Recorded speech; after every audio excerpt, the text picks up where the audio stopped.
con ustedes en su programa Libertópolis al mediodía. Les saluda Jorge Jacobs y ahora empezamos en el patio de atrás. Así que le damos la bienvenida a Renny Bake. ¿Qué tal, Renny? ¿Cómo estás? Buenas tardes. Muy buenas tardes, Jorge. Saludos a todos nuestros oyentes. Como siempre, su servidora Renny Bake, los días miércoles de 1:30 a 2 de la tarde, hablando de lo que sucede en Estados Unidos y sus implicaciones para Guatemala cuando existen, y por supuesto algunos tips cuando alguien quiere irse a trabajar legalmente o a vivir, o simplemente quiere enviar a sus hijos o él mismo quiere ir a Estados Unidos a estudiar. Pues hoy, Jorge, tenemos varios temas. El más candente es que ya semioficialmente ha comenzado la campaña electoral en Estados Unidos. No hay que olvidar, Jorge, que el fin de semana pasada fue el día del Memorial Day, un feriado largo. El día lunes fue el día del recuerdo, que sería la traducción, y es el día en que los estadounidenses recuerdan a aquellos conciudadanos que cayeron defendiendo el país en sus guerras o simplemente en servicio a Estados Unidos, por ejemplo, los bomberos. Es el día también, Jorge, que tradicionalmente comienzan a hacerse ya más abiertamente lo que se dice las barbacoas o las parrilladas, y es cuando la gente asume en Estados Unidos de comenzó el verano. Es una mezcla de ambos puntos. Es así como la mezcla que hay aquí en Guatemala de la Semana Santa y las vacaciones de verano, que unos van a ver las procesiones y otros van a la playa. Pues más o menos así es en Estados Unidos con el Memorial Day, ¿no? Memorial Day es como el Viernes de Dolores. Es cuando, bueno, ya comenzó, o sea, ya comienza desde la campaña política hasta el tema del verano. Sí, Memorial Day es de una u otra forma nuestra versión chapina del Viernes de Dolores, que ya la gente ya no está más interesada. La versión gringa del Viernes de Dolores. Exactamente, la versión gringa del Viernes de Dolores, tú mismo lo has dicho muy correctamente, cuando ya a la gente ya no le interesa nada, sino espérate después de la Semana Santa. Pues en el mundo político estadounidense, básicamente Washington DC, casi una semana antes ya comienza a vaciarse, y a la gente le dice, sí, pero ya estamos en receso de verano y regresamos a verte más en septiembre, usualmente, a menos que sigan reuniéndose los comités. Y que para efectos prácticos también, o sea, comparándolo, es más o menos como el receso que se tiene aquí, el receso parlamentario, donde dice que están trabajando en las comisiones, ¿no? Exactamente, me quitaste las palabras de la boca.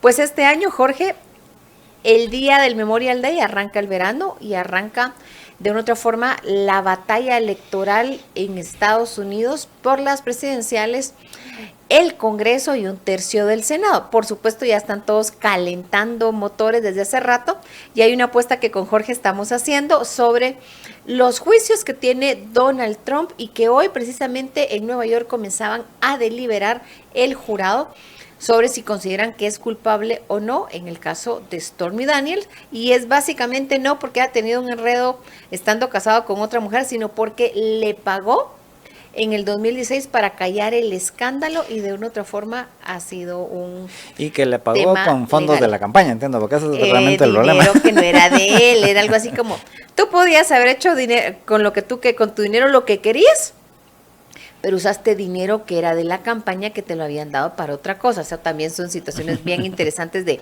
los entretejos. Pues hoy comenzó la deliberación en Nueva York del jurado, y con Jorge estamos en la discusión de si es o no, o sea, o no declarado culpable. No voy a decir si es o no culpable, es si lo declaran o no culpable, o si encuentran la forma de que se anule el juicio, que es lo que estaba intentando hacer el abogado de Donald Trump. Jorge, ¿qué opinas? Yo ya te dije que apostemos una bolsa de poporopos, una hamburguesa. ¿Qué propones? Yo prefiero la hamburguesa. Bueno, apostamos una hamburguesa. ¿Qué opinas tú? ¿Lo declaran culpable o no? Esto es conjurado, ¿no? Es conjurado. Y tiene que ser así todo o nada, así como salen las películas, ¿no? O sea, tiene que ser decisión unánime del jurado. Tiene que ser decisión unánime del jurado, o pueden decir, miren, no llegamos a un acuerdo, así que el juicio se va a repetir. Yo apuesto que probablemente el juicio se va a repetir, no van a llegar a un acuerdo. No sé qué opinas tú. Pero ahí estamos complicados, porque yo también creería que no van a tener unanimidad de condenar a Donald Trump. ¿Qué hacemos entonces? Porque ese es un tema. Bueno, entonces cada quien se pagará la hamburguesa. Trump nos paga la hamburguesa. Trump nos paga la hamburguesa. Mira, Mi opinión, como el tema es tan polémico y los jurados de una u otra forma, primero me pareció muy difícil que encontraran 12 jurados que no tuvieran un preconcepto a favor o en contra de Donald Trump en Nueva York. Y dos, han habido mucha polémica. Yo creo que o lo declaran culpable o declaran nulo el juicio. Pero es que esas son las dos opciones. No, es que es culpable, inocente o nulo, son tres opciones. Entonces estás dando dos de las tres. Yo creo dos de las tres. Fácil, así que no. Bueno, ¿qué propones tú? Sí, lo veo complicado. Yo pienso que van a repetir el juicio, no creo que lo vayan a declarar inocente o no culpable en este caso, ni que lo vayan a declarar culpable, sino que al final van a decir que no se pudieron poner de acuerdo y entonces que hay que repetir el juicio, con lo cual entonces la repetición sí sería después de las elecciones, ¿no? Exactamente. Bueno, pues, y tal vez la otra pregunta es, ¿y la sentencia? Porque de las cosas que he leído, supuestamente la sentencia puede ir desde prisión, ¿cómo se llama? Domiciliar hasta pasar algunos meses en la cárcel. Eso al final, en caso de lo declararan culpable, pues lo tiene que definir el juez. Si definiera que entonces si el jurado definiera que es culpable y el juez dijera, bueno, pues entonces se va a pasar 6 meses a la cárcel, ¿estaría haciendo campaña desde la cárcel, no? Esa es la gran pregunta, porque precisamente Nueva York tiene en este momento una situación, Jorge, y vamos a dejar en el aire qué pasaría con Donald Trump si lo declaran culpable. Yo creo que que lo mandarían a prisión preventiva o comenzarían a negociar de una u otra forma. El juez diría, ¿sabe qué? Hasta después, yo decido cuándo te voy a dar el dictamen si te declararon culpable, pero no va a ser ahorita. Me imagino que sería un poco la negociación entre el juez y el abogado de, bueno, usualmente son a los 2 meses que les dictan sentencia, 2, 3 meses, puede durar mucho más tiempo. Así que creo que el juez, si declaran culpable a Donald Trump, dirían, ¿saben qué? Yo voy a dictar sentencia en octubre o en noviembre, cualquiera de las dos cuestiones. Déjeme 2 o 3 meses. Noviembre. Déjeme 2 o 3. No, yo creo que lo haría antes, lo haría en octubre, porque primero están en verano. Entonces sería aceptable que él diera, ¿saben qué? En septiembre nos vemos o en octubre, dependiendo también de cómo está la programación de la corte. Estamos de vacaciones, estamos en verano, así que usualmente pueden pasar 4 o 5 meses hasta que dictan sentencia. No hay que olvidar que al expresidente Juan Orlando Hernández de Honduras lo declararon culpable en febrero y se va a dictar sentencia ahorita en junio, 25 de junio, si no mal recuerdo la fecha. Así que básicamente pasaron más de 4 meses desde el momento en que fue declarado culpable a que le dicten sentencia, que le fijen fecha para dictarle sentencia, porque el juez se siente y revisa toda la información, todos los argumentos, decide, miren, o sea, las aposiciones y las contraposiciones de los abogados y después él decide en base a la legislación existente cuál va a ser la condena.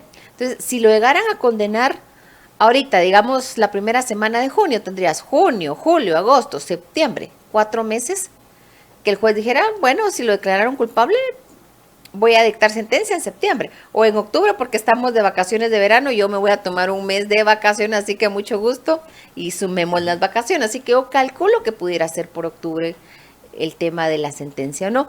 Pero bueno, mientras Nueva York tiene un problema de inmigración ilegal, tiene muchos inmigrantes ilegales en sus calles, eso también puede tener cierta influencia en los, digamos, en los que están en el jurado, la opinión pública, porque también Trump, y vamos a pasar al siguiente tema que el tiempo nos está comiendo, está usando o tiene el tema de la inmigración ilegal como eje de su campaña contra Biden. Esta es una noticia del país.com y habla de cómo Trump habla en todos los mitines a los que va sobre cómo la inmigración ilegal está destrozando Estados Unidos. Dice que es culpa de Biden y los republicanos rechazaron de nuevo una ley en el Senado que reforzaría la frontera para seguir usando el problema como argumento electoral. Esto es una noticia de El País del 27 de mayo, hace 3 días, y básicamente El tema de la inmigración ilegal es uno de los problemas que más preocupan a los estadounidenses y es un argumento estrella en la campaña de Donald Trump para volver a la Casa Blanca. Y eso, de una u otra forma, también pudiera influenciar, no debería, pero pudiera, y por eso digo pudiera influenciar en la decisión de los jurados que están ahí sentados, porque por mucho que no tengan una posición sobre Trump, y el juez dijo hoy, señoras, por favor, que sus prejuicios o sus opiniones sobre el acusado no influyan en su decisión. Hizo un llamado especial cuando les dijo, bueno, señores del jurado, váyanse a deliberar, por favor. No, o sea, que lo que opinen o no del acusado no va a influenciar en los datos, en los facts de lo que estamos mirando en el juicio. Pero eso también es un factor interesante, el tema de la inmigración ilegal, Jorge, porque está conectado al siguiente tema y nos vamos hoy a salir un poquito del tema usual, pero sí está relacionado porque hoy vamos a estar hablando de lo que está pasando en la campaña de México, la campaña electoral, porque el tema de la inmigración ilegal en Estados Unidos tiene que ver con México, frontera con Estados Unidos. Se está hablando y hay distintas discusiones de cuál puede ser la posición de la nueva presidenta de México sobre el tema de inmigración ilegal. Ya López Obrador ya está de otra forma cantándole las mañanitas, ya se va a acabar su mañanera, ya va a entregar el poder y las elecciones son el 2 de junio. O sea, este domingo. Este domingo. ¿Y toman posesión en octubre, no? Fíjate que usualmente tardaban más tiempo, pero ahora va a ser después de el grito, que es el 16 de septiembre. La gran pregunta, Jorge, es ¿qué va a suceder? Porque son el domingo 2 de junio, hay dos mujeres que son las que van en campaña más adelantadas, como la candidata oficial y la de oposición. Las encuestas dicen que tiene muy buenas posibilidades la candidata oficial y los últimos días lo que están peleando muchos de la oposición es quitarle al gobierno de Morena, que es el partido en el poder, el control de la Ciudad de México, que es de una otra forma 22 millones de personas, todo el Estado de México, se mezclan ahí, y que no tengan mayoría en el Congreso mexicano. Así que lo que están enfocándose es, bueno, si no ganamos la presidencia, los de la oposición están diciendo, bueno, hay que ver cómo desgastarlos, y una forma es ganarles, porque Morena contra la Ciudad de México sería una victoria de otra forma honorífica, decir, ganamos algo grandotote, que es la Ciudad de México, y no solo eso, sino el Congreso. Que quien lo presidía hasta hace poco era precisamente Claudia Sheinbaum, ¿va? Exactamente, entonces de una u otra forma es la batalla que están peleando. Que es la candidata presidencial de Morena. Es la candidata presidencial de México. ¿Qué implicaciones puede tener para Estados Unidos? Lo único que estamos seguros, y yo lo he dicho muy jocosamente y lo hemos platicado aquí bromeando con Jorge, es no importa quién gane la presidencia de Estados Unidos en noviembre. El tema de migración ilegal va a seguir siendo un tema importante para seguridad nacional y un tema prioritario en su relación con sus vecinos del sur. Le hace México, Guatemala, un poco menos El Salvador y Honduras. Así que no importa quién gane en Estados Unidos, ese es el tema. Aplicando a lo que está pasando en México, lo mismo, no importa quién gane en México la presidencia, que de otra forma son los que controlan el Ejecutivo y las relaciones internacionales, el tema de migración ilegal hacia Estados Unidos va a ser prioridad con Estados Unidos. Y obviamente la enorme relación económica que tiene es México con Estados Unidos, ya que México es su principal proveedor y más o menos el 80% de las exportaciones de México, ¿a dónde crees que van? A Estados Unidos. A Estados Unidos. De hecho, México ya reemplazó o ya pasó a China como el principal socio comercial de Estados Unidos, que antes era China, así, pero precisamente con todo este movimiento del nearshoring, que muchas empresas, incluyendo empresas chinas, se han ido a instalar en el norte de México, pues llegó ya al punto en donde ya México es un proveedor más grande para Estados Unidos que China. Y esos son los grandes temas, porque se está discutiendo, por ejemplo, México, y de una u otra forma también son los temas con Guatemala, es temas de migración ilegal.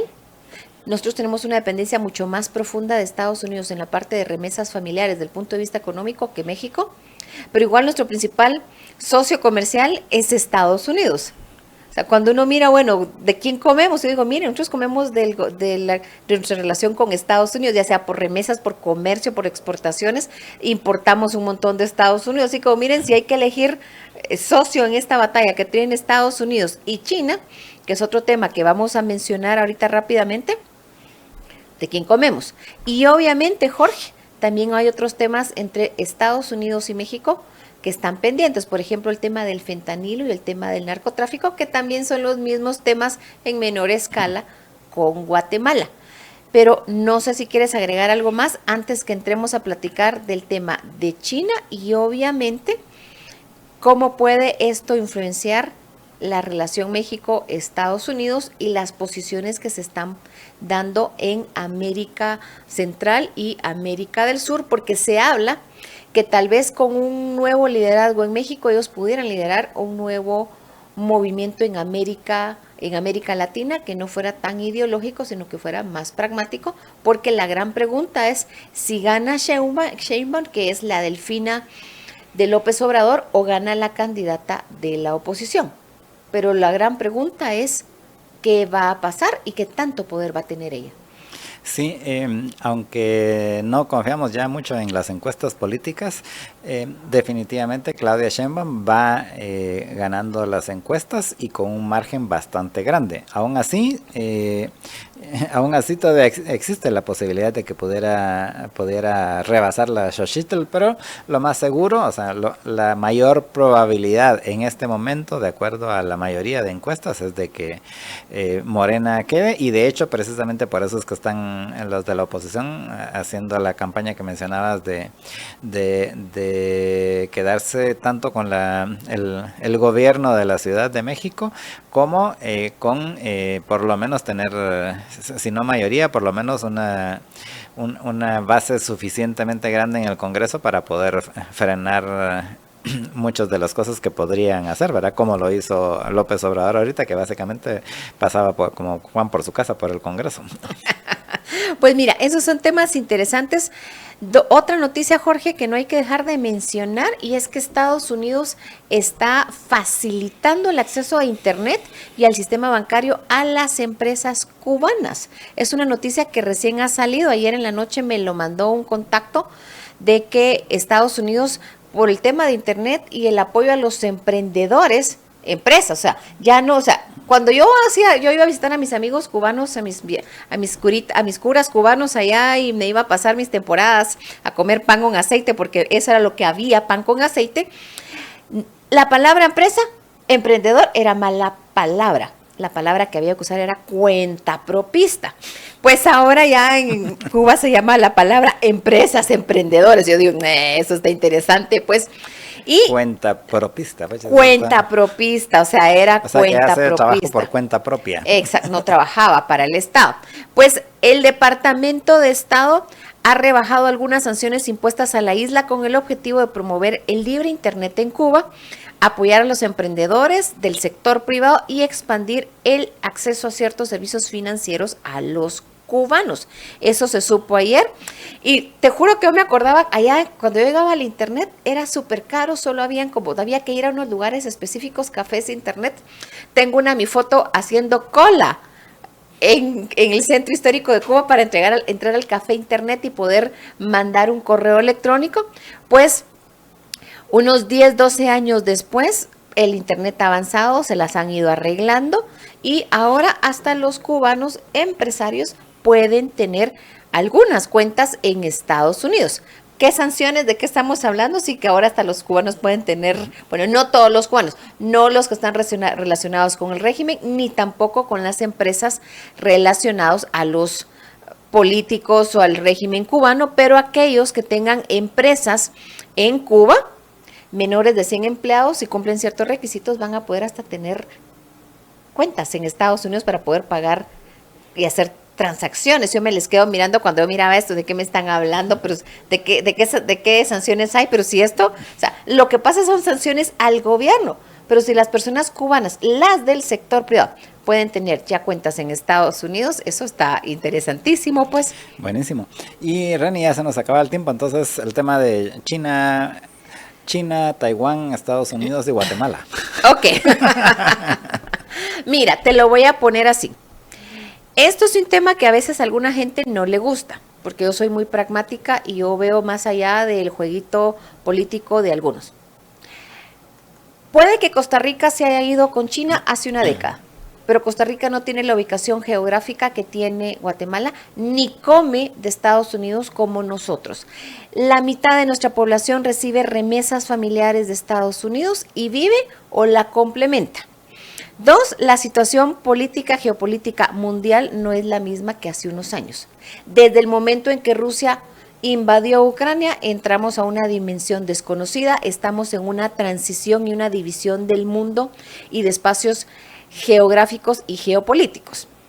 Y 3, cuando tú miras hasta la legislación que están pasando en Estados Unidos o en Europa, o que están implementando o quieren implementar, van desde prohibir TikTok porque saben que TikTok está controlado por el gobierno chino y no quieren que controlen la información de un 70% de los ciudadanos estadounidenses, hasta situaciones como, por ejemplo, tecnología china que no puede ser utilizada por miembros del gobierno de Estados Unidos o que prefieren que se utilice tecnología occidental.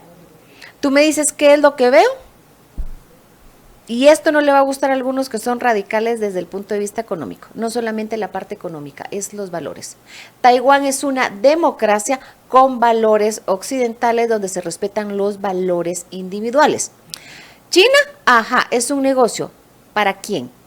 ¿De quiénes comemos? Y si ustedes me dicen, el mundo dejó de ser solo de ver la prioridad económica desde el momento en que Rusia pasó a invadir Ucrania. Ahora hay otros factores, y en el caso de China, Taiwán, si dejaran a Taiwán y se fueran con China, créeme, no serían muy populares en algunos lugares o políticos en Estados Unidos, y el apoyo que tienen este gobierno e incluso ciertos sectores por parte del gobierno estadounidense o por políticos estadounidenses, creo que dejaría. Por ejemplo, no creo que a Marco Rubio le encantaría que dejen a Taiwán por China, hablando de la gente que es de derecha de este país. Y Jorge, este tema va para largo. Y al final, con el caso de China-Taiwán, ya a inicios de este año, ya era uno de los 5 riesgos de acuerdo a The Economist que podía complicarse. Así que esto va para largo, pero si tú me preguntas con quién hay que estar, yo te diría con aquellos que tienen valores y respeto a los valores individuales y a la democracia.